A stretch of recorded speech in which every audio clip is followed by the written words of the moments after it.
1999 সালে আপনার আওয়ামী লীগ তখন ক্ষমতা ছিল। রৌমারী সীমান্তে ভারতের জওয়ানরা হামলা করেছিল। আমাদের বিডিআর জওয়ানরা সেই হামলাকে প্রতিহত করেছিল এবং সেখানে ভারতের প্রায় 200 থেকে 300 জওয়ান নিহত হয়েছিল।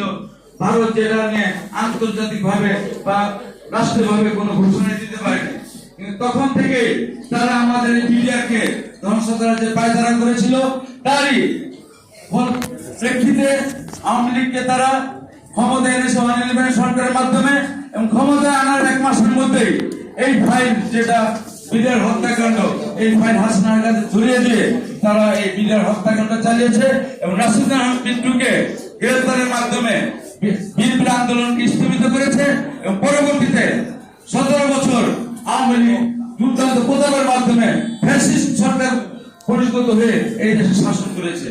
আমরা সকল হত্যাকাণ্ডের বিচার চাই, সকল বিডিআরদের বিচার চাই, যারা নিষ্পেষিত হয়েছে, যারা হত্যার শিকার হয়েছে।